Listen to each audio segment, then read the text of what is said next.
For the longest time, I kind of just had the childlike faith that, in the Christian church, they say have a childlike faith. And I kind of just believed because everybody else around me believed because I was raised that way. Where it started to become something logical when I started to take steps away from a childlike faith. The father of quantum physics, one of his famous quotes is the first sip from the glass of natural sciences will make you an atheist, but at the bottom of the glass, God is waiting for you. They have this surface level knowledge of science or whatever, and it makes them an atheist. But then you start to expand your knowledge, you start to go deeper and deeper and deeper, and you realize that the questions we have about the universe are on a 10 times scale. So for every question that we answer, we have 10 to 100 more. And that's where a lot of these scientists who spend their lives trying to answer the question of our universe, sort of at the end, they realize that the universe is kind of omniscient and it makes its own opinions, but they never really will say, hey, that's a God. So I started to take a step away from childlike faith and I started to really understand it and really try to understand what was going on and see if I could press my faith and bend it that the Abrahamic God is the real one and that there is one true God. And the more I started to bend my faith and press it against what science has said and what made sense, the more I realized that it actually stood up.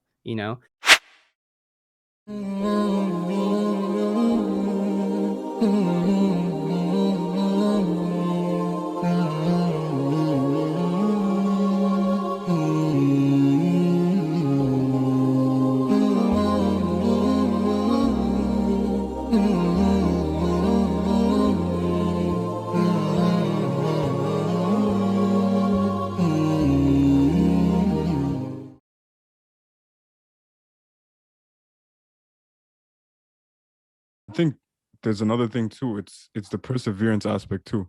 Like we're more willing to stick through with things that we set out with an intention.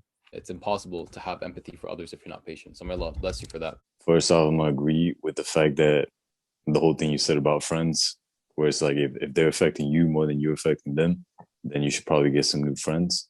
You want to be investing in stocks, shares, bonds. You want to be investing in crypto because there's this thing called inflation, which means every year that passes by, the value of a dollar goes lower and lower and lower. And the reason being is because they're printing more money, right? That's why money is haram. At least the paper money is haram. Provided that you're actually there and you're being a good father and the mother's being a good mother, best conditions. And behind the mic, Hamza, Andreas, Zortsis, we will go in with our final three with brother Anghel, inshallah. Inshallah, Bismillahir Rahmanir Rahim. It's not just a responsibility on you, it's responsibility on all the children, especially your father. In our private area is very elastic. And yeah, if you go too fast, the skin will literally crease up into like the edge of like the little clipper things, and you will literally clip your skin. You don't want to be on YouTube or the internet or anything that amount of time, but it's the fact is that's what we're doing.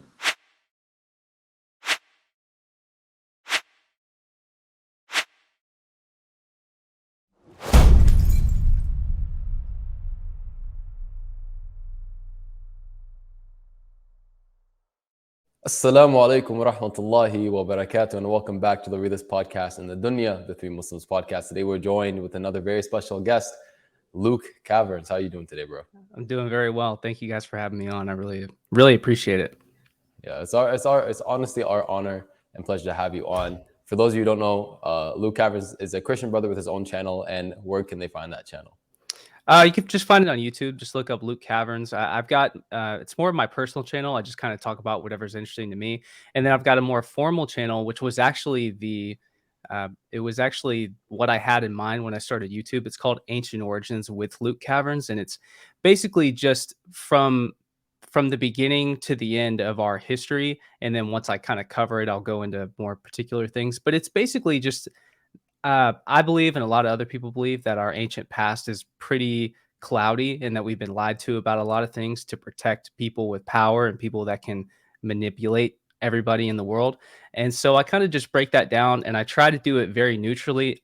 I'm a Christian, but in my opinion, I think that the evidence lying within the world should point towards a creator. And so that's sort of what I'm trying to do. And that, if that makes sense.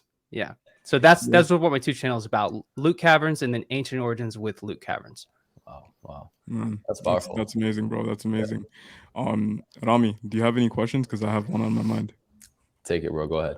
All right, Bismillah. So my first question, bro, Luke, living amidst a whole big population of people our age, our demographic, even older and younger, especially in the West, where the whole concept of theism, believing in a god, it's almost like off-putting. It's almost like restricting our individuality, at least the way they market it today.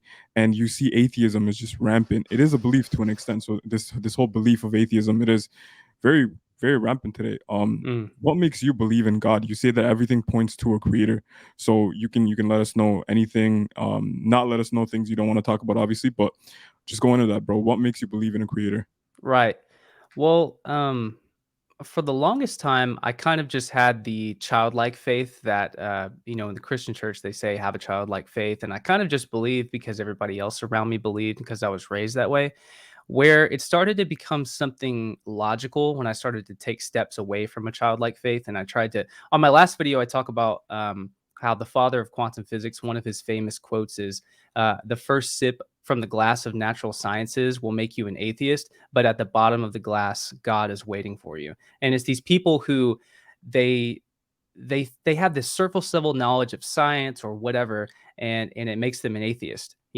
But then you start to expand your knowledge, you start to go deeper and deeper and deeper, and you realize that the questions we have about the universe are on a 10 times scale. So for every question that we answer, we have 10 to 100 more. And that's where a lot of these scientists who spend their lives trying to answer the question of our universe, sort of at the end, they realize that the universe is kind of omniscient and it makes its own opinions, but they never really will say, hey, that's a God. So I started to take a step away from childlike faith and I started to really understand it and really try to understand what was going on and see if I could press my faith and bend it that the Abrahamic God is the real one and that there is one true God. And the more I started to bend my faith and press it against what science has said and what made sense, the more I realized that it actually stood up. And so that happened in about 2018. I had just gotten into 2018 or 2017. I had just gotten into Egyptology and I was listening to these university podcasts on Audible. And one of the first questions that the guy asked, and I don't remember why this ties into Egyptology, but he talks about the beginning of time. And he talks about how the universe can only be made one of two ways. And it's either it never had a beginning, which is possible but unexplainable, or logically, the universe was created by an uncreated creator. And so that was sort of where it started. And it's kind of evolved over time. And we could go down a bunch of different rabbit holes, but what I guess a little thought I just came up with a few weeks ago is that the evidence that the world should contain enough evidence, enough unbiased evidence that it should point towards a creator, if that makes sense. So that's kind of where I'm at right now. Okay. If you don't mind me asking, bro, Mhm. why do you say one true God? Because we Mm. as Muslims, we believe in one true God. We believe in Mhm. Allah, one God. We don't believe that there's multiple gods. We don't believe that Mhm. there's many gods, or that things or creation should be things that are deified and worshipped. But you Mhm. see in a lot of different religions, polytheism is there too. So what makes you believe in one true God? Because a lot of Christians, from what I've discussed with, that we've seen, they believe in the Trinity or they believe in Mm. multiple gods. Okay, that's interesting. So the Trinity, it's kind of I am a Christian, but I kind of ignore the concept of the Trinity because it's either taken in so many different ways. I think that you know, with Yahweh, who is just God, and the Holy Spirit and Jesus Christ Himself. Um, it's kind of messy when you get to into explaining that, and they say it's the Trinity, but it's one, or is it three? It just kind of doesn't really make sense. And in my head, I'm like, well, I can't really explain that. But as far as do and then we could get into the whole thing of the actual translation of Genesis in Hebrew and how sometimes it's talking about Lord God, but then it says God, and if you go deep into Hebrew, it's actually plural. So it says in the beginning, the gods created the heaven and the earth. But what it really means by those gods is all of these ethereal beings, like the angels, Gabriel, Michael, the archangels, they call them gods. So I don't dive too deep into, like the messiness of, oh, what do we really mean? Are there multiple gods? Because as a human being, if I saw a legion of angels in the sky, I mean, they're basically all gods, but one of them is the mastermind behind it all. And so it just makes sense to me that there's one mind behind all of this. You know what I mean? And whatever you want to call that's underneath him, if you want to call those gods, I don't really get into that. So I don't really have like a really specific answer for you, but I do believe that there was one mind that set everything in motion, if that makes sense. Even like when you look in Greek mythology, like they have all Mhm. these demigods, but then there's Mhm. always that one. So a Mhm. lot of different comparative, religions, cultures, followings, they always point towards one true God, and some of them mistranslate that and take it out of context and try to say, okay, Yep. there's still two, but then okay, no, there has to be one. There can't be Mhm. two. Yeah. But bro, what Well, are your I thoughts? I was Yeah, actually, go on. I was actually watching Game of Thrones last night, with my girlfriend, and, and I was they were talking about all these gods in Game of Thrones. Of course, it's obviously all fiction, but I was thinking about it and I was like, it would only make sense that there really is just one God. Like logically, if there is a God, there's probably just one, because how would it even work out? You know what I mean? There's one that's in control. That just based off of like common sense, if there is a Yeah, God. yeah. I'm really glad that you mentioned that because Fayad, the reason he kind of called out my name a second ago is because in our class we were actually talking about the logical argument for God, and how at the end of it people were asking, well, why can't there be multiple of these gods that we basically explained have to exist to explain our existence in a nutshell, basically. And the answer basically is very straightforward. It's essentially what you said, that it wouldn't work if there were multiple ones, in the sense that you can't have more than one all-powerful being, because if they're all-powerful, they must have the capability to overtake the other, or to take the other out of existence, or something like that. So you can't have two all-powerful. You can't have two necessary, because if they're both necessary, then if you remove one, you still have one necessary, which means that the one you removed wasn't necessary to begin with, and so on and so forth. And Allah subhanahu wa ta'ala, he actually makes this argument in the Quran. He says, had there been gods with Allah, each of them would have tried to outstrip the other and take his own kingdom for himself. So it's essentially saying that it wouldn't work out if there had been, multiple creators, multiple gods, and in the sense that you just described. So I think that's a great point of agreement there. Bro, a lot of people also think that, okay, what if I have two gods that both work in unison, right? They both agree on everything and they're both co-equal and co-partners, and that's how we have the dunya, or the world around us. And that doesn't make sense, because if they're both, necessary existences and they're both powerful, the fact that they have to even agree with each other Yeah. for these set premises in and of itself is a limitation. So then Yeah. they're no longer all powerful and no longer necessary anymore. Yeah, They're exactly. contingent and dependent with that. Yeah, exactly. You just take the problem and you push it a step back. That they both always agree, but now they're reliant and dependent on that agreement. So how would they be God at the end of the day? How would they be all powerful? You explained it very well, mashallah. So it's amazing, Luke, because you're a Christian, right? I am. You're a Yeah. Christian.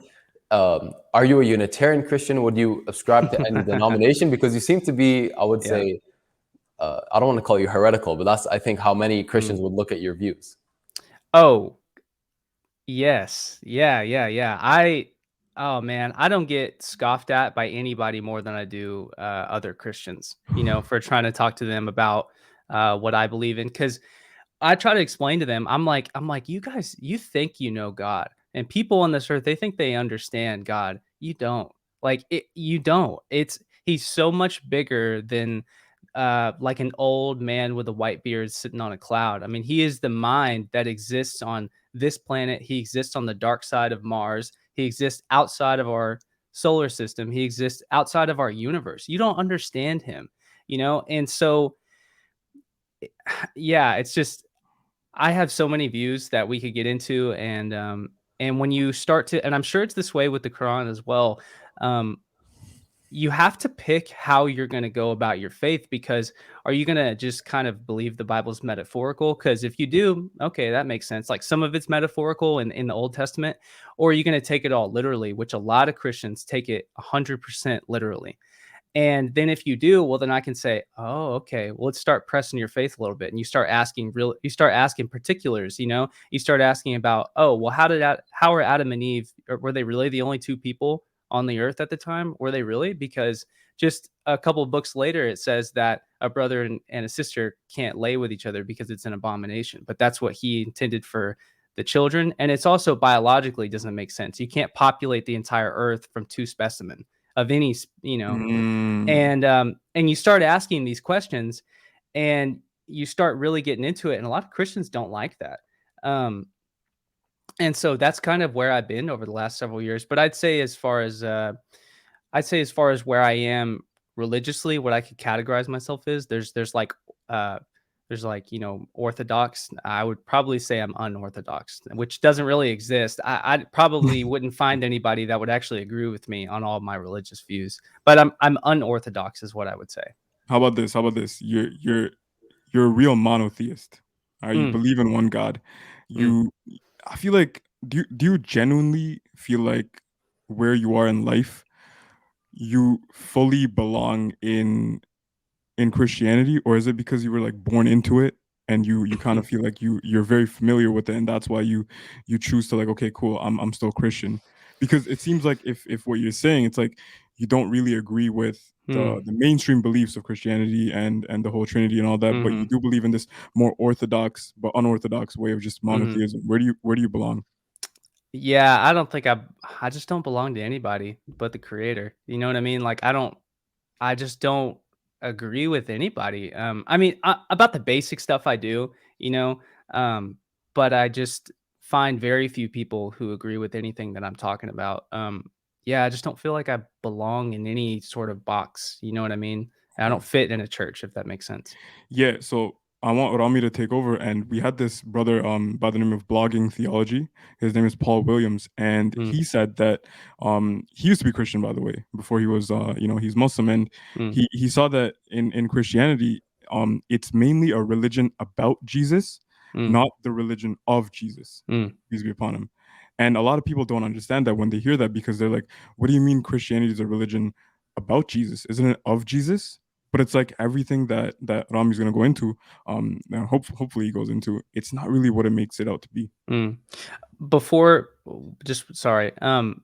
One thing that I'll just admit, is when I talk to people about religion, what I'm really, really interested in is more of I understand the story of Jesus and I've looked into it and I've looked into the Romans who were alive during that day, and it's compelling enough for me to understand like this guy really had an impact of the people who were alive back Mhm. then. And to me, from the research that I've done, and I could do more, it points towards him being very, very, very important and potentially the son of God, and that's there. What I my personal interest is way before then, and I'm really interested in God Himself, and I know that they're connected and everything, but I don't really know that God has a physical body. I kind of just think He might be like a mind, and Jesus is the physical embodiment of Him, and there's a spirit between them. There's the three, whatever. I'm really, really interested in God himself and who he is and his, when Jesus, before the time of Jesus or his physical body. So Mhm. continue. I want to hear what you had to say. Yeah. So if I'm not going to go too deep into Jesus and the Old Testament, and not the Old Testament, the New Testament and all of that and those beliefs in Paul and the Church Fathers, and Council of Nicaea. I'm not going to go into all of that because I don't think I don't think it's necessary, at least for this episode. So what I want to ask you rather is, would you agree with the statement that uh, if there are truths to know about God, we aside from the basic logical deductions we can make, like he must exist, he must be all powerful, right, and so on and so forth, or do you believe there are things about God that we can only know if he revealed to us? Oh, certainly. Yeah. Yeah. I think, yeah, Yeah. that's a Okay. given for sure. Okay, perfect. So would you also agree that if God were to send a religion or revelation or something, it would be obvious, it would be clear? Oh, yeah. Okay, perfect. So, and you don't ascribe to any particular religion, right? You say Christian, but like, again, I guess we established that you wouldn't actually be a Christian. Yeah. Yeah. I'm really, I'm really like trying to. I guess I'm trying to be somebody after God's heart, if that makes sense. I I see. know that there's one, you hmm know, and I would say that I'm a Christian, but I wouldn't say I'm a Christian in the way that in the worldly sense, if that makes sense.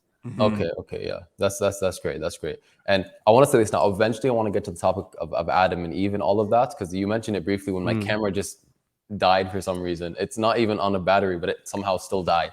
But we'll get to that.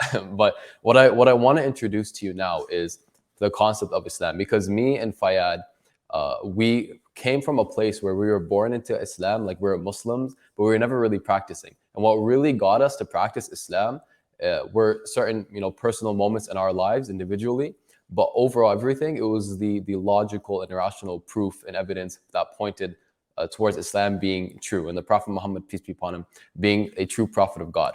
And what I love overall about Islam is it gives the perfect explanation, not just for the universe, and not just like arguments explaining the universe and how we came to be and everything, and counter arguments to atheistic beliefs and polytheism, but it actually it brings all the historical points in time that, or not all of them, but the ones that are mentioned in the Quran, and it ties them perfectly together with the claim that God sent prophets with the message to worship one God alone.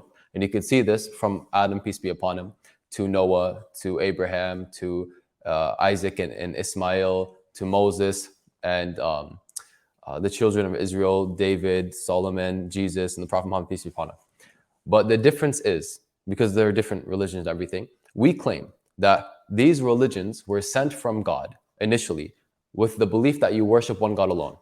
You don't associate partners with them. The first commandment in both, what's it called, Judaism and Christianity, and the Shahada, the testimony of faith in Islam, that there's no God that you should worship except God alone, Allah subhanahu wa ta'ala, right? And we say that the reason you see these discrepancies in the faith is because people over time, they change the book. And you can see in the difference between the Talmud and the Torah, there are contradictions between them, and we can get into that later on. And with the New Testament in and of itself, and how that even contradicts the Old Testament, and all these discrepancies, we say that those were mistakes and those were done by men, by people who wanted to interpret the faith in their own way or add things that were never there. And you can see that with Jesus, peace be upon him, as well. And we say that the Prophet Muhammad, peace be upon him, was the last and final messenger, that he came with the last message to worship one God alone and to submit to him fully, and know that you will return to him. And one philosophical argument, just a side note, is that we were dead at one point. We didn't exist. And then randomly we came to life. We know we're going to die. Why do we not think that we're going to randomly come to life again after that? That's just a little side note of a philosophical argument made by one famous philosopher, but I forgot what the name is. But essentially, Islam takes all these different things throughout history. We see what the Babylonians worshipped, and the Quran describes it accurately. The sun, the moon, and then like a celestial object, but I believe it was Venus actually. And the Quran describes Ibrahim and his people and how he gave dawah to them and taught them basically not to worship these things, and how he actually sarcastically turned to them and he's like, this moon, I'm going to take it as my God. And then when it set, he's like, I don't like the fact that it sets. How is it God? Then he went to a celestial body and said the same thing, and then until it went out of sight, he couldn't see it anymore. And then he went to the sun. He's like, this is the most grand of them all. It must be God. And then that set as well. And he's like, I unsubscribe from all these beliefs. And he told his people, all of your idols, all of your beliefs are enemies to me except for the Rabb al-Alameen, the Lord of mankind. So I see that everything, or most of your views in regards to God, I would say Islam perfectly encapsulates the history of certain places and why there are certain discrepancies, but lines up with the claim of it being the last religion from God, the last major religion to arise, to be honest. And Sikhism is a different story. We can get into that. That still claims that we should worship one God alone. So my question to you would be, have you looked into Islam, and do you have any contentions with Islam? No contentions right now. Really, it's crazy because these topics are so deep. You could, people spend a lifetime studying one particular thing of one religion, and they never learn everything. So most of my research has really been way far back in the Old Testament. Um, but you are right when you say that it does seem like the Old Testament and the New Testament. It's a different. It seems like it's a different God in some of them sometimes. And any Christian who says that, you talked. One point of contention with Christians is you tell them that the Bible has been tampered with, and they go, "No, it hasn't. No, there's no way." I'm like, okay, well, why don't we have the story of Jesus from the time that he's 12 until he's like 32 or something like that. I think it's the book of Tom or Thomas where it talks about him as a child. And, where'd the book of Enoch go? Where did all these other books go that the Roman Catholic Church didn't want in it? Oh, that's what it is. The Roman Catholic Church. It's like, yeah. So you guys are spot on about that. The history of Christianity has been touched, you know what I mean? And has been touched and edited. And it is a strong point that Islam has that their word, as far as I know, I don't know anybody who's trying to say that otherwise, but hasn't been tampered with. Yeah. It has not been. Yeah. And we have an abundance of evidence, and we even have a chain of narrations, or a chain of narrators, a chain of people who have actually memorized the Quran from cover to cover. And people might ask, like, oh, how can they memorize the entire book? There are children alive today that have memorized the entire Quran. Oh, yeah. Yeah, they can literally write it all themselves. It's amazing, subhanAllah. But we have a chain of people who memorized it, going back to the Prophet himself, peace be upon him. And we actually have multiple manuscripts, including an Uthmani manuscript, which is actually, I believe, cover to cover the full Quran, from the time of the leadership of one of the companions of the Prophet, peace be upon him. That would be the equivalent to having like the full Gospel of Mark that we knew was actually, that can be traced back to Mark and Jesus himself, peace be upon him. But we have most of the manuscripts for Christianity come from like the 9th century, which is way too far off. But Islam, it's like 2nd generation, 3rd generation, literally still linked to the Prophet, peace be upon him. So in regards to that, it definitely checks it off. And the amazing part is, I mentioned before, and I asked it for a very specific reason, because these are beliefs that Muslims have as well about God, and his religion would be clear, it'd be obvious, kind of undoubtable. Allah subhanahu wa ta'ala, he actually says in the Quran that the truth is distinct from falsehood. You look at the truth and you look at falsehood, and you're like, I know which one like beats the heck out of the other one, right? And in the Quran, Allah subhanahu wa ta'ala, he actually says that we have sent down the reminder, and we will surely preserve it. We will definitely preserve it. So that claim in and of itself, and seeing how it survived perfectly for 1400 years, is amazing. And there are some other claims that I want to get into later, but I do want to keep going and exploring your views personally, that like, let's say that there was a religion, right? That was true. Are you in search of that religion, or of any religion? Because you say you predominantly look at like history and certain, I would say, certain events in history and certain beliefs throughout history, and you tie it to one God. But that isn't exactly ascertaining truth about, what belief you should have today. It's more so just seeing what variety of people believed in. And we already agreed that if there's truth that ought to be known about God, it would come from God himself, right? Yeah, no, I totally agree with that. Well, I'd say it would be dumb to say everything in my past is screaming to say, no, no, no, you're looking for the truth of Christianity. But it would be dumb of me to say I wasn't looking for the actual truth, and whatever that might be. For instance, right now, I'm not Mormon, but I'm actually reading the Book of Mormon. And this is probably my first step outside of traditional Christianity, starting to look into some other things. And so right now I'm reading the Book of Mormon, and the point of view I'm taking from it is, okay, every city that it talks about, every person that it talks about, we're going to cross-reference. I'm going to find, is there any evidence that this place really existed? Is there any evidence that these people really existed? And in the Americas, it's a lot harder because, in the old world where, the Quran and the Bible take place, everything's made out of stone and rock. And here in the Americas, everything's made out of wood. So things deteriorate over time. So it's harder to put together. But I'd say the deeper I dive into it, the more I realize things aren't the way I thought that they were.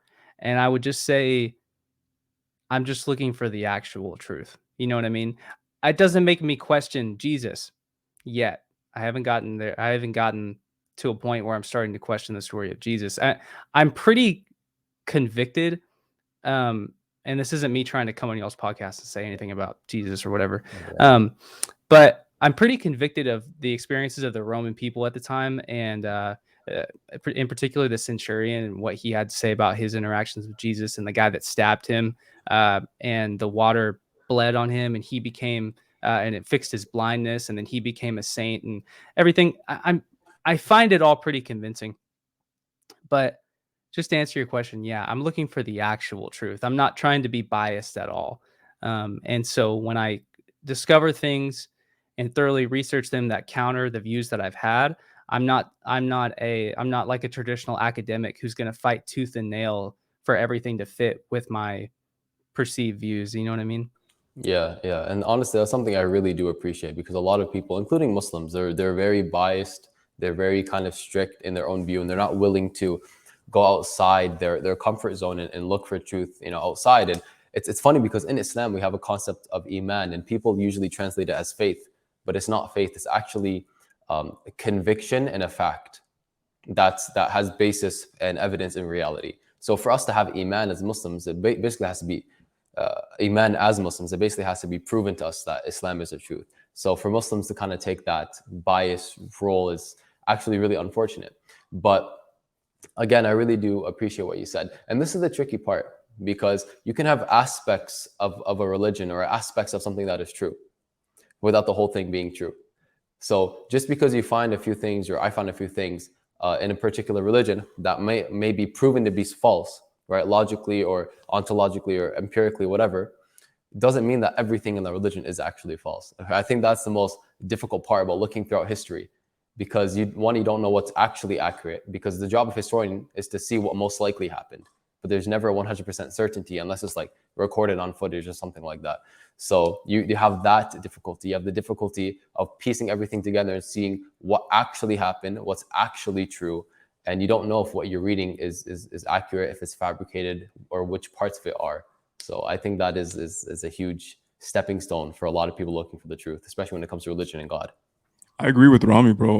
Luke, by the way, one of the main reasons we invited you on too was we felt the pull after seeing your videos that you think outside the box. And that's why I keep stressing you that, we want you to think, we want you to really ask the questions and be unbiased and want the objective truth. So if you don't want, us to, publish this episode or anything, our main priority is not that. Our main priority is really you, and really having a deep conversation with you. Relating to Jesus, we don't disbelieve in Jesus. So I do think there are some things we can talk about later, eventually in the podcast, because people think that Muslims don't believe in Jesus. When Rami was talking about, Ibrahim, peace be upon him, which was Prophet Abraham, when he came and, talked to his people about, the truth being sent by God, and why are you worshiping the sun and the moon and all that, there's a lot of similarities. I also want to say that Allah, when God talks in the Quran about objective reality, He doesn't say, "Oh, believe this, believe that." In the Quran, it says, "Know this" or "Know that," because there's aspects of us and elements within us that resonate with the truth, because we really are creations of God. So they're not foreign things to us. It's kind of like your conscience or your gut instinct.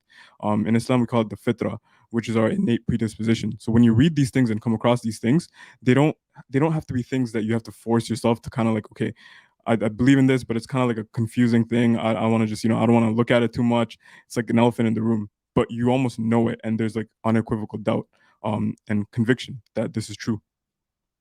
Yeah, no, it's very poignant. Yeah, it's really interesting. There's something, not to deter, but sort of what Rami was just saying is when you were talking about how religions, they have this starting point and they change over time. Um, what I think is really interesting is, and a belief of mine is that, you hear about like the Epic of Gilgamesh and Noah's Ark, and you hear all these stories that sound kind of similar, like the Earth is being destroyed, and we hear all these very similar stories. And there's even people who study Greek mythology, Roman mythology, Egyptian mythology. They connect to them to they can be connected to Judaism in particular, and you start to see similar characters all over the place. And a thought that I had that I don't know that people can. I'm not sure if there's an answer to this, but um, after the time of the flood, people theorize that the ark landed in Mesopotamia, and I'm not sure if you guys believe in the flood event, or that people survived the flood. But as a Christian, it's interesting. People landed in they believe that the ark landed in Mesopotamia, and that people began to permeate from there, because about 10,000 years ago we see structures that are built in Mesopotamia, and then they permeate over to northeast Africa, where Egypt is, and they start going down to Asia, and they go up to Europe as well. Well, if those people were the descendants of Noah, then they certainly knew about the the one true God, the monotheist God, whatever we want to call him, Yahweh, Allah. They certainly knew about him. But as more and more and more people are being born, well, that's going to slowly kind of permeate and change, and there's only going to be little remnants of that left. Does that make any kind of sense? And so, as I research through these different religions and the things that people believe at the time, I start to see vague connections. I'm like, you know what? Maybe there's some small truth here. Maybe these are connected, and you start drawing connections all over the place when you start getting into that. But I mean, man, this is the only earth that, as far as I know, that human beings have lived on, and billions of us have lived here. So there's so much history, and there's so many possibilities, and this is just the result of billions of people living on this planet, and all believing something different. And so I'm trying to find the truth somewhere in all of this. Does that make sense? Yeah, yeah. And again, that's something I really do appreciate. And I think it's actually honorable, because that's something I haven't even done myself. Looking at various, events in history, various people, various artifacts, and everything about what they believed and how they lived, and all that stuff, and linking them together. Because as someone who rationally and logically is convicted of Islam, I personally don't need that for my faith, because I personally believe I have the truth. And because I personally believe that, everything I now look at in life, or most things, I look at with the criterion of that Islam, basically, that belief. So even if I do look at certain historical events and these things, I will most likely only look at it through that lens of Islam. Does this comply with Islam? Like, these people believed in maybe multiple gods or something. I'm gonna see that, be like, okay, that's cool, they believed in it, but that doesn't mean it's true. When I look at things as a Muslim, or when Muslims look at things, because the Quran is also called the criterion. But that's just a side note. That I believe that if you have that religion from God, I mean, logically it follows as well that if you have the religion from God, then you don't need anything else, because it wouldn't be a true religion if it wasn't fully complete. You know what I mean? Yeah, From God. bro, that's the thing. I don't like That's why I don't want people hearing the side note that you're mentioning, that okay, doesn't that just make him then, kind of like fallacy of, just believing in whatever he believes in, and now he's not Yeah. gonna believe in anything else, he's not open to anything else. So what would you say to that, Rami? Because a lot of people might hear that and they're like, okay, is he one of those I'm too scared to see another religion or research into other religions because he just wants to, live in his blue pill world? Yeah. I'm glad you mentioned that, because it is a very important question. I was actually gonna talk about it, but I didn't want to keep going on. So, the Quran itself actually has this precedent that I think is amazing. It says that this is the book that has been revealed. In it are verses that are clear cut, right? They can only be understood in one way, right? And others are ambiguous. They're speculative. They could be understood in different ways. And so on and so forth. He says that the clear verses are the foundation of the book. So the precedence is basically that which is clear cut will be the foundation, and anything that's speculative can only be built upon that. So the reason I start off by saying Islam has been logically, rationally proven to me is because that is the foundation. That is not just something I believe. It's something I have iman in. It's something that has been logically and rationally proven to me to be a religion from God. Because it's not possible that a man or even any civilization, even America, could produce a book like that. And we can go into that later.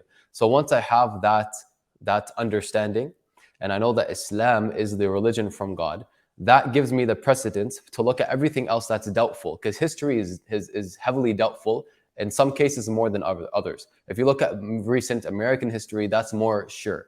But if you look at perhaps thousands of years ago, well, how could you possibly fully understand basically how they lived, what they believed, and everything. Especially when you're dealing with the writings of people, because you're getting their perception of it. And as they say, you see history through the eyes of the victor. That there's a huge part of history with every war, every battle, every fight that's ever occurred, that you most likely only see the side that won. And how do you know they're speaking the full truth? Because they see themselves as the heroes. They're going to say that, the other side, they were evil, they were disgusting, they were vile, they were horrible, and we relinquished the earth of those animals. But how do you know that the people who are saying that aren't the true animals? So there's so many aspects to it that you need to have for any belief in life. You have to have a premise, you have to have a foundation. And since Islam has been logically rationally proven to me, I use that as the foundation. So it's not just some kind of belief in circular argument and echo chamber. I hope that makes sense. No, it makes perfect sense. So one thing, this might lead to another rabbit hole, but what you were saying about it's been logically proven to you. One of the things that I am really fascinated in, and I'm interested in hearing if you guys believe something similar or what your beliefs are in this. So if you guys ever watched the show like Ancient Aliens, all these, there are a bunch of scientists and a bunch of people who believe that. I don't even know if you guys believe in like evolutionary biology. I'm not sure what your opinions are. I am one of the few Christians that believe in evolutionary biology. I think the Earth has been around for so ridiculously long, and the human beings have only been here for a short period of that. But what's really interesting is when you start to look at history and you start to study it, and things start to take a lot longer to develop. And a lot of these scientists, they have figured out um, I guess the evolutionary lifespan or the evolutionary span of all different types of animals. But there's something that's well known called the missing link, and we don't really know how human beings became the way that we are, because it's like it happens in the blink of an eye, according to evolution, because they found skeletons of what comes of what has come before us buried alongside us, and they can't understand, well, how did human beings evolve so fast? And so there's a theory out there that, oh, well, aliens must have came and modified the human race and made us the way we are. I think Scientology has a similar viewpoint to that.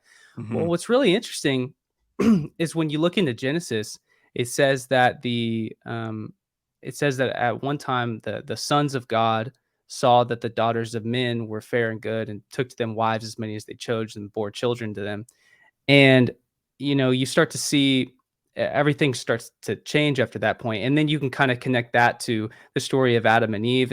And the belief that I'm starting to come to is, I wonder if this apple that Eve is being seduced to eat is referencing something a little more sexual in nature rather than just a fruit. And the Bible does this a lot, and I don't think it's the only religion that references fruit in a sexual way. And I'm starting to wonder if, because the serpent, he seduced Eve, saying that she will become like him, she'll be one like him, and he was pleasing to her eye, is what the Old Testament says. And I believe I'm starting to sort of fall into, starting to find more interesting, is I wonder if there's some truth to what scientists say, that human beings must have been modified in some type of way. But I don't think it was little green men that came and messed with us. I think that the gene pool got contaminated with sin, and people were becoming born half physical body, half demonic, and so they have this sinful nature automatically. And so that is sort of how just in an instant our DNA changed. And so when you say that you come to your beliefs logically and that are backed by science, that's sort of the approach I take. I look at all of it and I'm like, what of this fits together? There's a huge puzzle here, and it's got to make sense. You know what I mean? It has to make sense. It can't just not make sense, and we can't just be here by Yeah. accident. Look, And so, yeah. anyways, I was gonna say before Rami jumps in that listen, being a medical student taking years of science courses, and I'm gonna say oh, this, you're that totally right. Yeah, we've yeah. we've made an episode specifically on your question, should Muslims believe in evolution, right? And it's not what most Muslims think, because if you're Muslim and you're to say that evolution is false, at least all types of evolution is false, you have no idea what you're talking about. I'm gonna say this right now. That's why we literally got an Islamic scholar who's also an evolutionary biologist to basically connect the dots. There's a whole stigma that we don't believe in evolution. We might not believe in Darwinian evolution, but to just refute evolution as a whole, we go deep into that. So if you do want to check that out, I'll give you the link after. Anyone watching it, I highly recommend you check that out. Yeah, I'd We love don't to have to watch that. waste time on this podcast. But I do want Rami to go in, because when we say logically or rationally convicted, it's not going to be that, blind faith or there's things that don't add up. Everything that is aligned with Islam is aligned with reality. But we're coming from a point that everything that mainstream science thinks is reality necessarily might not be. Yeah, but Rami, go on.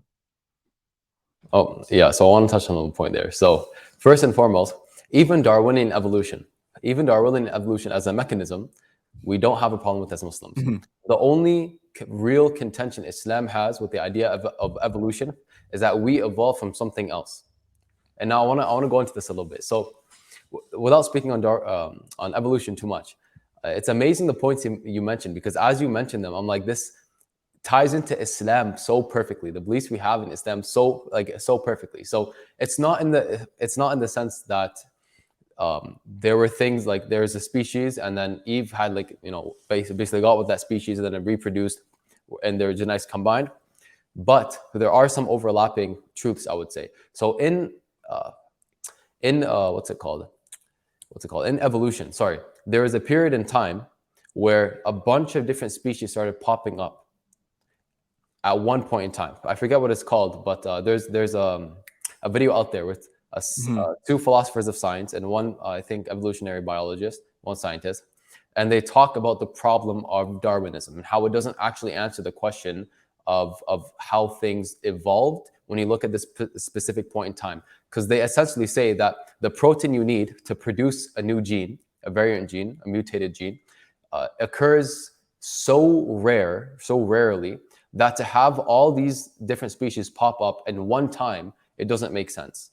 That's firstly. So there are things in science that they believed maybe a few years ago or decades ago that now we believe the complete opposite of. So even standard scientific narrative could lead you to falsehood, which is crazy, because there was a time when they believed that the sun was stationary, while the Quran said it has an orbit. So people back then were saying, look, your Quran says it has an orbit, you guys are dumb. And then they found out, look, the sun actually has a small orbit. It's just the closest to the center of the universe. So little nuances like that. But to talk about the Islamic belief, so we don't say that the earth was created like 6,000 years ago or something like the Bible, I believe it's written.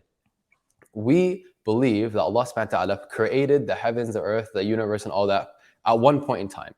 With we don't contend with the Big Bang model or anything like that. We just believe that Allah subhanahu wa ta'ala created the universe and the heavens and the earth at one point in time. And not 6 days, it mentions 6 periods. And these periods could be as long or as small as needed. So it says yom. Yom can mean a day, a period of a day, but it could mean a period of 1,000 years or whatever time period you want to talk about. So we don't have a problem with the Big Bang or anything like that.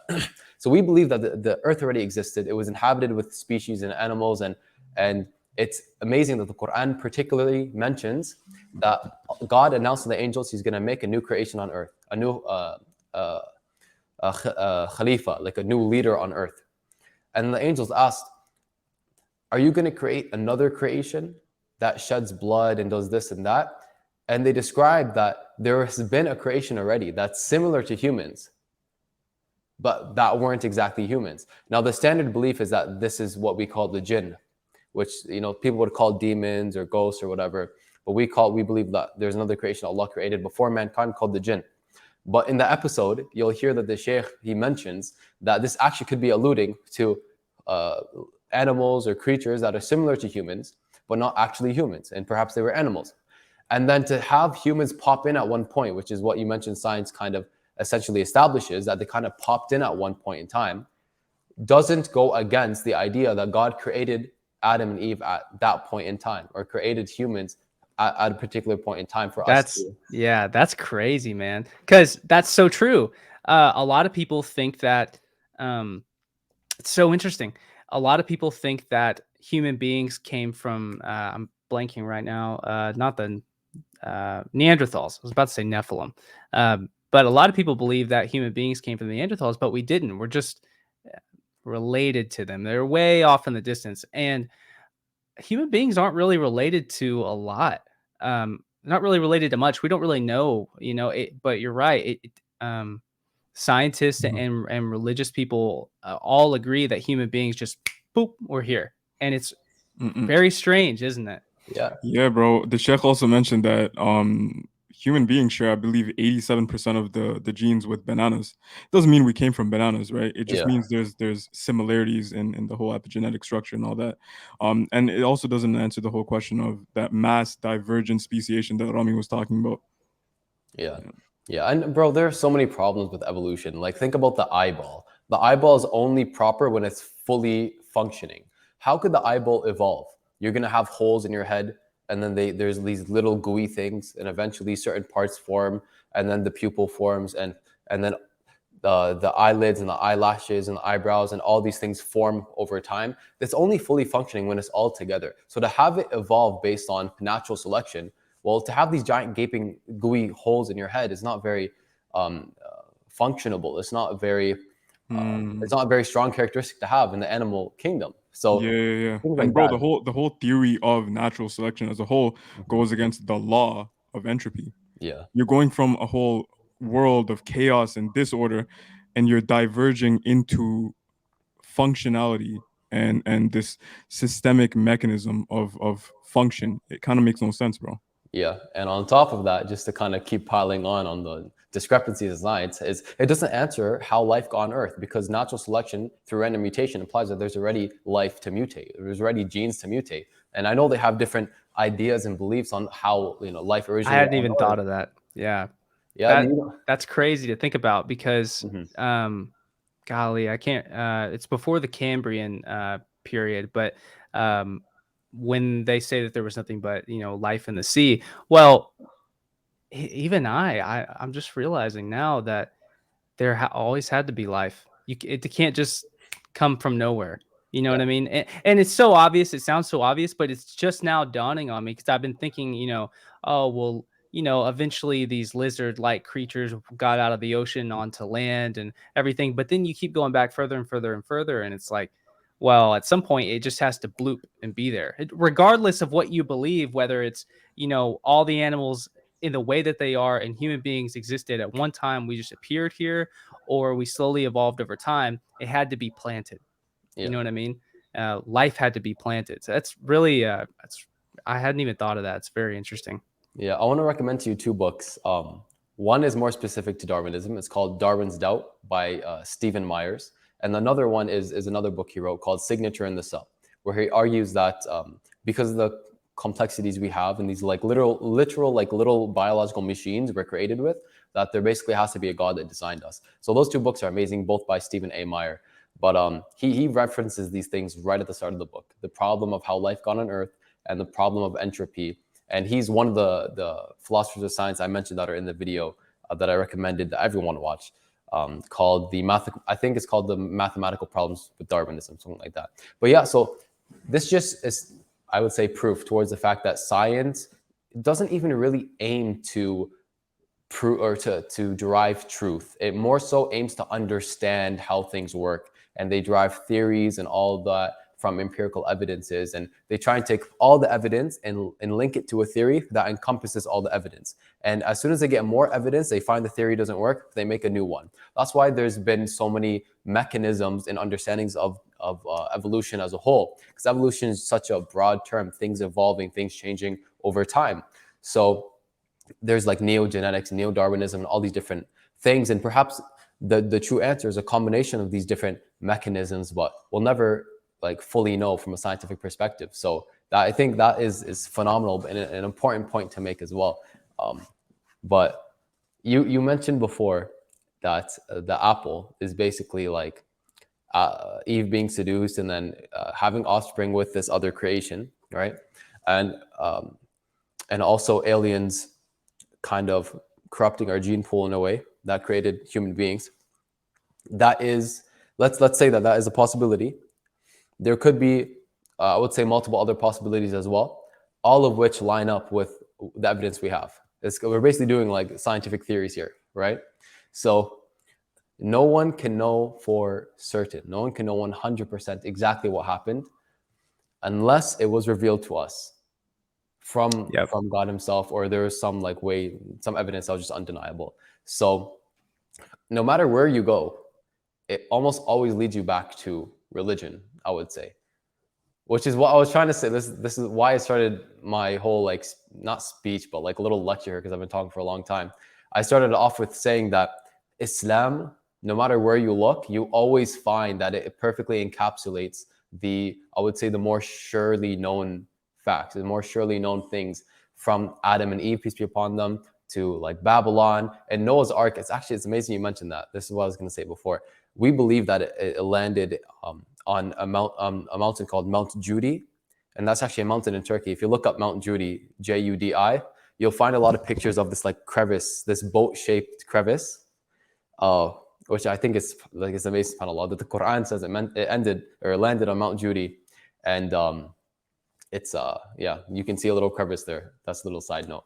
But I've seen that. I think something recently just came up about that in the news as well. Oh yeah, what was the news? I'm not sure. I'm not sure what it was. I think that they drilled into the rock, and they found that it was petrified wood, and they found like cat hair and golly, I want to say like woolly mammoth hair, all kinds of crazy stuff in this petrified wood.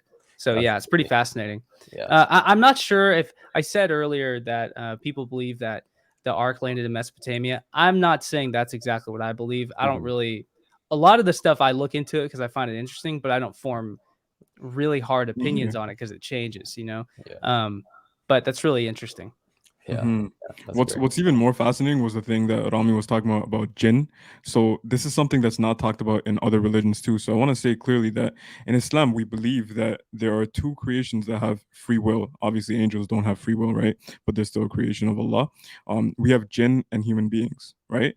But the thing with jinn is they're not from this dimension. They're extra dimensional. We can't see them, but they could see us, and that's the thing. There's deep ties in the occult, and you know, we call it Satan, Shaitan, and all that.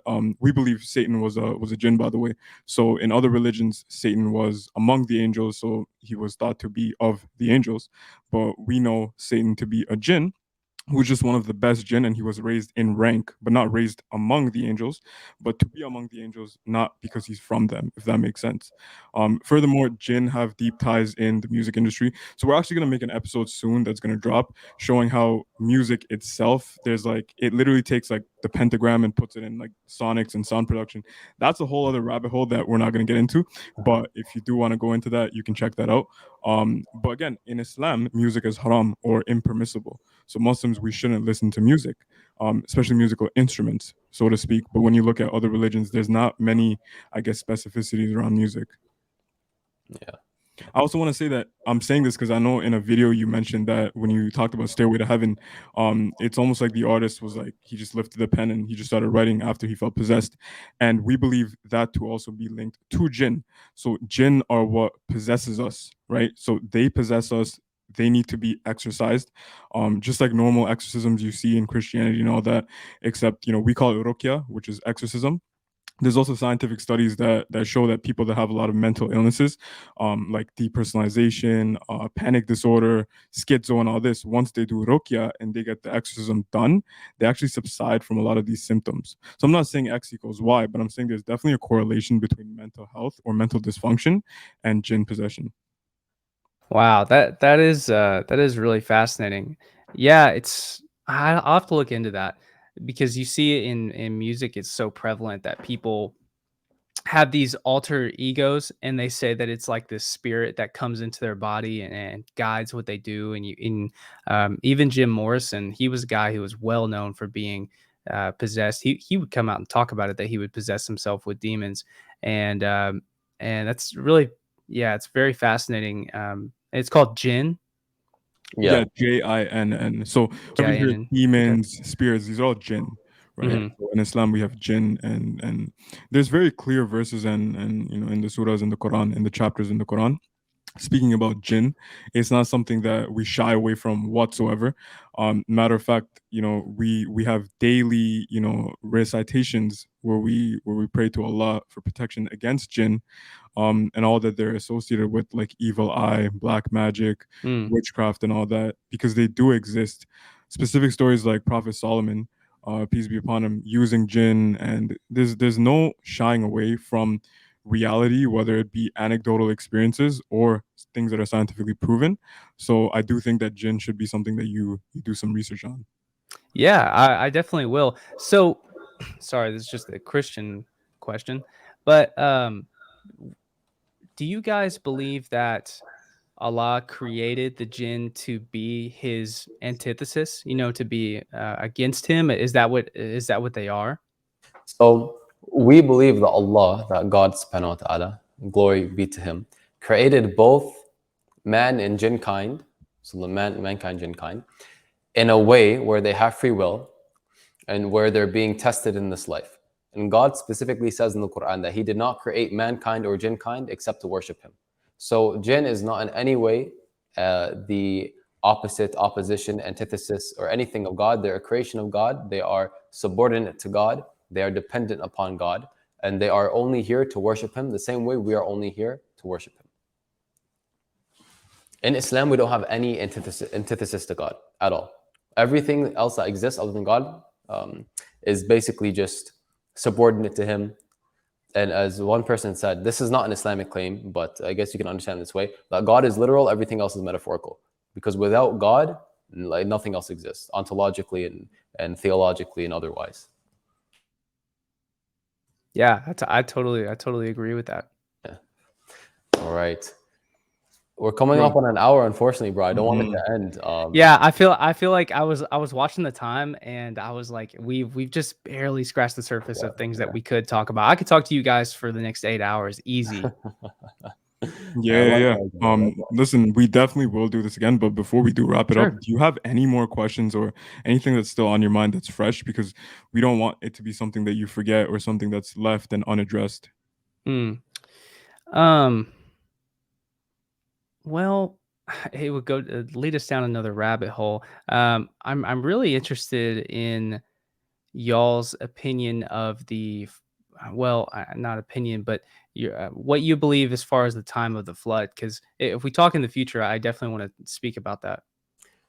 Yeah, 100%. So when you say the time of the flood, do you mean like which era it took place in? Which era it occurred? Well, okay. So earlier you said, I didn't want to stop you because you were on a roll. But you said that somewhere in the Bible it says that the Earth is about 6,000 years old. It doesn't explicitly say that, but if you go back, Genealogy. if you follow the genealogy, it'll lead you back 6,000 years. Mhm. There are some discrepancies there, and I certainly don't agree with that. Yeah. Because the Younger Dryas event, which happened about 11,600 years ago, is what actually flooded that side of the earth. And I believe there's people can get into how that happened, but it's pretty much a fact that it happened. And when it happened was roughly about 10,000 years ago, 10,000 to 12,000. And I just find that time really interesting for a lot of different reasons. But I'm just curious where you guys place that event, and if you believe that just one family survived it, or if you believe that maybe other people survived as well. Okay, yeah, so those are great questions. Those are great questions. So first and foremost, the Quran doesn't explicitly state which time period it occurred in or anything like that. But what we do know is that there's two opinions. The first opinion is that the whole world was flooded, and that's a biblical opinion as well. But Muslims are upon no obligation to believe that, which is why the other opinion, which is also a classical opinion, is that there is only a certain part of the earth that was flooded. And the reason this got misinterpreted is because we believe this flood happened so early on in humanity that humankind didn't go beyond basically I would say, a certain geographical area that Adam and Eve were sent down to, or where they met up. Because we believe they were actually sent to different parts of the earth and had to find each other. It's a beautiful love story if you think about it.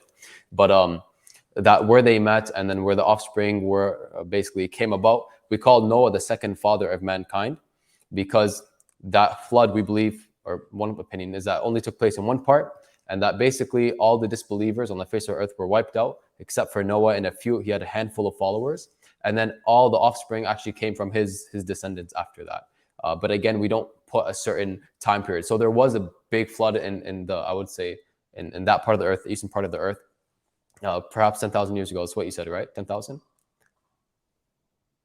Yeah, it's believed to be about 11,600 years ago. It's called the Younger Dryas event. You could look into it. Yeah. They note they're able to estimate that because if you could even go on Google Earth and look at it. If you go to Western Africa, like Northwest Africa, you can see the ripples of the terrain, and it looks like it's being pulled back into the ocean. And you can and geologists, when they look at it, you can tell that water was rushed up onto that side of the world, and it pushed all of the sand from the ocean up, and then it drug it back down into the ocean over a long period of time. And I really don't know if the whole earth was flooded. That's a lot of land to cover. Maybe you know, well, I mean, the flood was pretty short, 40 days and 40 nights, according to Christianity. That's not that long of a time. I don't know. It could have been the whole world, but I know for sure that entire side of the world was completely destroyed.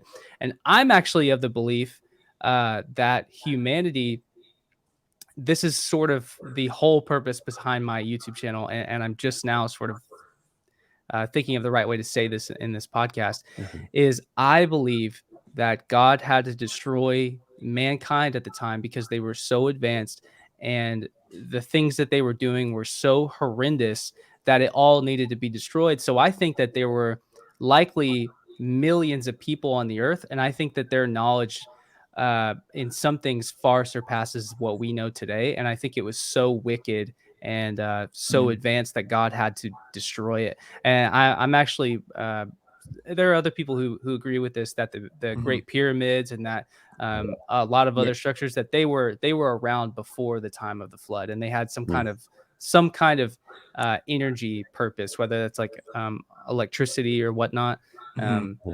So that's sort of something we can get into one day in the future. A lot of people, claim that Jinn were, people use Jinn to create pyramids and all that. So I do want to talk in the next episode about all the things. Jesus specifically, we didn't really go into Jesus, peace be upon him. I do want to talk about Dajjal too. So in Islam, Dajjal is, you guys know him as the Antichrist. It's not a metaphor, so a lot of people think it's a metaphor.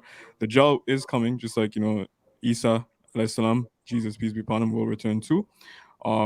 And these are things that were very specified. They were with excruciating detail too. There's a lot of links today in the Jalic, occultism and all that. So we can definitely go into that too. You mentioned something earlier that I was thinking, but it kind of stood in my mind right now. But yeah, if I do remember, I'll mention it. Aside from that, do either of you have anything else to say? Go ahead. Okay.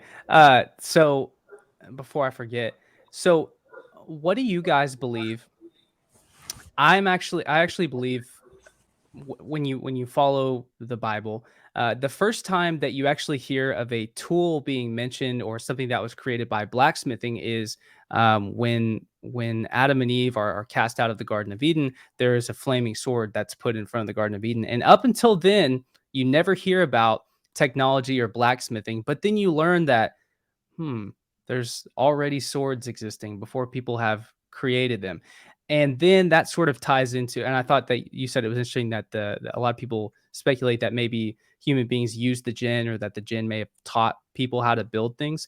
That aligns perfectly with what I'm really interested in, and what I'm starting to believe is that human beings and these fallen angels, I call them, lived very closely amongst one another, and probably the technology that we have today or the technology that they had back then was given to them, and they were taught how to use it. And there's just a lot of things. We'll make that the next episode. Let me mention this one thing to you too, that because it just came back to me.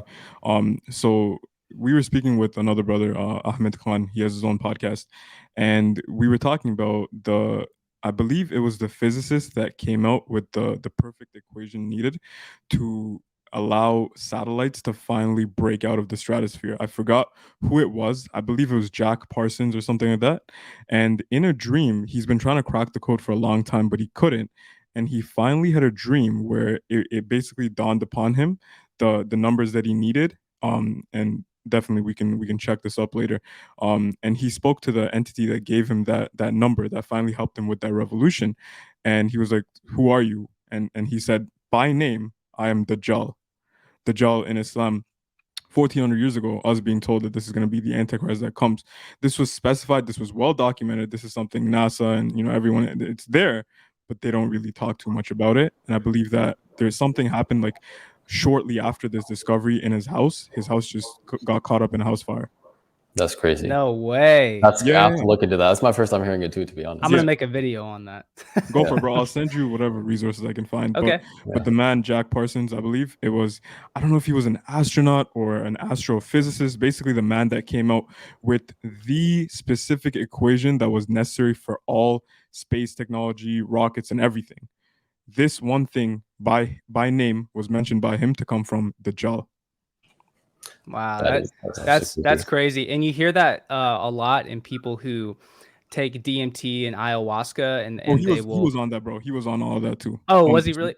Yeah, and that's bro, crazy. We've made a whole series called the Jinn series 2, which you might find particular interest in, and we talk about a lot of commonalities between anecdotal reports when people say I've had alien abductions, right? I've had alien encounters.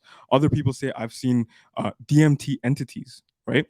So we find a lot of commonalities between the exact same words being mentioned, the exact same shapes and objects being seen as Jinn, and the things that Jinn do, and the things that Jinn take forms and shapes of. So there's too many commonalities between these two. We bring a lot of peer-reviewed primary scientific literature into that too. So if you want to look at that series, feel free to look at that. But we talk about UFO abductions, UFO sightings, alien sightings, and all these things being in DMT entities. They're all Jinn, bro, and we make it very clear in that too. So check that out if you want. I definitely will. Yeah, if you could send me the link to it, it'd be easier to Yeah, find. yeah. You guys got Bro, a lot of I episodes. think I'll send you like a link of all the videos we talked about, and then if you want to watch as much of them as you want before we talk the next time. Cool. I will, man. We could make like 10 episodes easy. Honestly, yeah, definitely. I just want to mention some of the respond to some of the things that you mentioned about humanity being so kind of, I would say, progressed technologically and all of that. But God had to destroy them because of what we would call fahisha and fitna, the tribulations and the wrongdoing essentially that they were committing. So thinking about it, I can't find anything Islamically that would go against that. But in terms of mankind knowing certain things from, I would say, non-human sources like jinn and so on and so forth, it's explicitly mentioned that first and foremost that shaitan actually created musical instruments to get the people to start dancing and behaving in a certain way and to be more intimate and all that, to spread that corruption. So we believe that shaitan made instruments, or Satan made instruments for mankind. We believe that God actually taught certain prophets certain things. So for example, I believe it was the prophet Idris, alayhi salam, peace be upon him, that he taught to read and write. We know that he taught Adam the names of all things and so on and so forth. He taught, I believe, one prophet how to make armor and all of that. So that would be blacksmithing as well and all of that. Wow. Yeah. And we believe that the Prophet Solomon, as Faiad mentioned, he actually was given, how he was given domain over like the kingdoms, like the animal kingdom and all of that. We believe he was also given domain over the jinn kingdom, and that he essentially had them do whatever he wanted. So they had him construct, I believe, a temple and so on and so forth. So it's possible. I know I was looking at certain things in like ancient Egypt, and I know that they had like a battery, like an ancient battery. Yes, yeah, you're exactly right. Yeah, that was crazy for me to find out, and to know that the pyramids are constructed in a very specific way is amazing, and it's possible because some people say that in the time of Yusuf, peace be upon him, the prophet Joseph, that these pyramids were actually used to hold the livestock. Because if you don't know, in the Quran it mentions he had the king at the time, because they didn't have a pharaoh at the time, they had a king. This is before like pharaohs and all of that. The king had a dream that he saw, I think, 7 skinny cows eating 7 fat cows, and then 7 healthy grain like stock, and then 7 unhealthy. Oh, sorry, I'm getting a call right now. And then 7 unhealthy grain stock and all that. So he called people to interpret this dream and everything.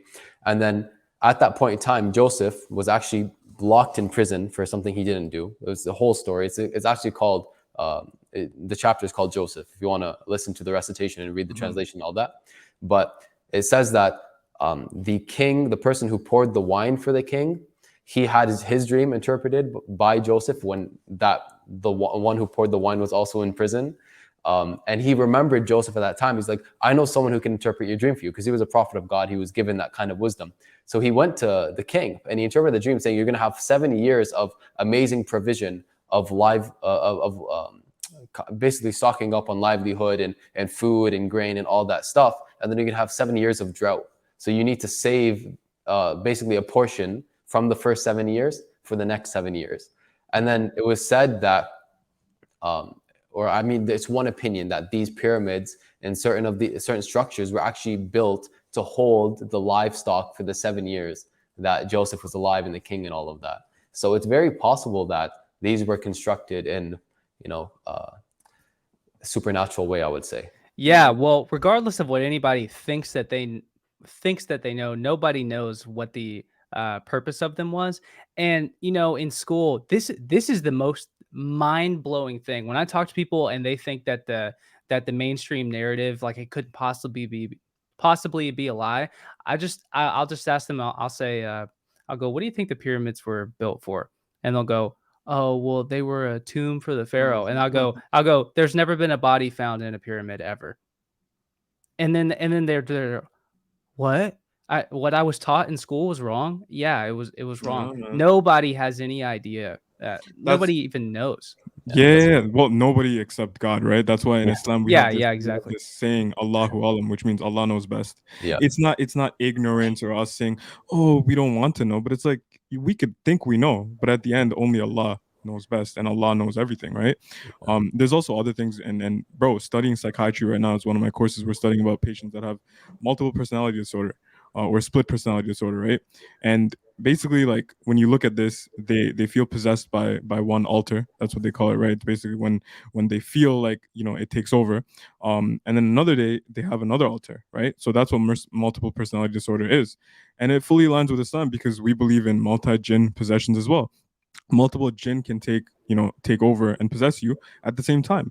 And when you look at ruqya or exorcism videos online, they literally talk to the people with the jinn in them while they're extracting it, and they're casting them out, and they literally ask them, like, who are you? And some of them are believers, like they're Muslim, and some of them are atheist, some of them are men, some of them are female. And when you look at multiple personality disorder on a psychiatric level, all the alters aren't going to be the same as you. They might have a different sex than you, they might have a different race than you, right? They might have different religious and ideological beliefs than you. So all we're trying to tell you is, we're not trying to sell Islam to anyone, but me and Rami, us living our life, the reason we started this channel was because everywhere we looked, we found Islam. It wasn't the other way around, and that's why we're very passionate about that. The truth is self-evident for you. Yeah, 100%. Yeah, 100%. I also want to mention now, with the stuff I mentioned about Egypt, it's not an Islamic opinion that the pyramids were used for that. It's not at all. I'm just saying that. Yeah. No, I wasn't taking it like that. Oh yeah. Okay, good. Yeah, and that's another mystery that is yet to be solved, and all these things are very, very interesting. Well, and what you said about them having a battery, this is also really interesting. So I think there's a lot of controversy over everything. So that's just a given with whatever we're talking about, especially the topics we talk about. But what you said about them having a battery, there's also another thing you may not know, is that somehow they're able to carbon date when they think that these limestone rocks were cut. And first off, they have no idea how they were cut. They say bronze swords and axes, whatever. That's a lie. They've tried to do it. It doesn't work. And what's really interesting is that on the ceilings of the pyramids, people would walk through with torches, during biblical times, or, during the time of Moses, they'd walk through with torches. And so they would burn the bottom of the stone. Okay. Well, when they go through and they carbon date the soot from the fire of the torches, they never find soot that is as old as when they think the pyramids were cut. So that's to say, when the pyramids were first built, it is speculated that people were not walking around inside the pyramids using torches to navigate. So, how did they have Damn. light? Isn't that crazy? Yeah, that's insane. Yeah. That's So crazy. I never yeah, thought that's about that. just another rabbit hole we can go down. By the way, bro, and no hard feelings if you didn't, but did you see any of our videos, particularly the reaction video that we made to your video yet or not yet? I watched half of it and I Okay. listened to the whole thing. With Christmas, things kind of got crazy because I was going home. I listened to the entire thing on the way home. Okay, because I was gonna So- say that there was a guest we had on that episode, Mhm. a sister, and she actually studied, occult sciences and all that way more. So maybe one day we could have a crossover and have, all of Oh us on it. yeah. Oh my gosh. Yeah, and She's an encyclopedia. yeah, She 100%. knows everything. And bro, by the way, if you do feel like, where's the third Muslim? Because we are the three Muslims. Brother Anghel, he's currently on the move. He's moving right now, so because of that, he wasn't able to make it.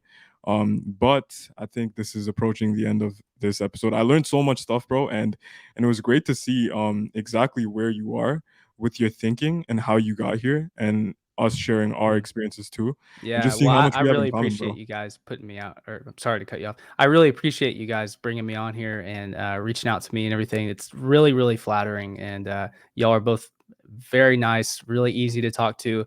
Like I said before, I'm sure we could talk for days over this kind of stuff.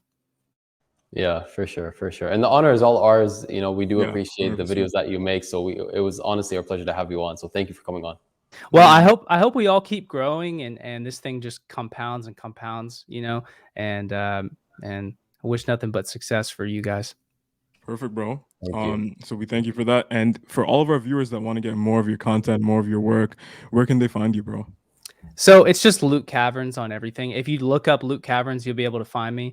If you really want to go deep in more formal videos, I make pretty casual stuff on my Luke Caverns channel. But if you really want to go deep into the actual history where I'm not just joking around, Ancient Origins with Luke Caverns. There's another channel out there called Ancient Origins, and I didn't steal the name from them. I thought of it also, and it was too good not to use. So it's just Ancient Origins with Luke Caverns, but you can find me like on TikTok, Instagram, whatever, just Luke Caverns, and on Snapchat if you're interested in that. Perfect. So I'm going to link everything in the description box below. Make sure you guys smash the like button if you made it this far. Comment down below, #Luke, and Yep. stay tuned for more videos with you in the future. Awesome. Inshallah. Hey, thank you guys so much. Of course, it was our pleasure. And with that being said, Allahumma atina fid dunya hasana wa fil akhirati hasana wa qina adhab an-nar. Assalamu alaikum wa rahmatullahi wa barakatuh. All right, Luke, until next time. Hey, man. Good. Really, really good to talk to you guys. Thank you. I think there's another thing too. It's the perseverance aspect too. Like we're more willing to stick through with things that we set out with an intention. It's impossible to have empathy for others if you're not patient. So may Allah bless you for that. First off, I'm gonna agree with the fact that the whole thing you said about friends, where it's like if they're affecting you more than you're affecting them, then you should probably get some new friends. You want to be investing stocks, shares, bonds. You want to be investing in crypto because there's this thing called inflation, which means every year that passes by, the value of a dollar goes lower and lower and lower. And the reason being is because they're printing more money, right? That's why money is haram. At least the paper money is haram. Provided that you're actually there and you're being a good father and the mother's being a good mother, best conditions. And behind the mic, Hamza, Andreas, Zortsis. We will go in with our final three with brother Anghel, inshallah. Inshallah, Bismillahir Rahmanir Rahim. It's not just a responsibility on you, it's responsibility on all the children, especially your father. In our private area is very elastic, and yeah, if you go too fast, the skin will literally crease up into like the edge of like the little clipper things, and you will literally clip your skin. You don't want to be on YouTube or the internet or anything that amount of time, but it's the fact is that's what we're doing.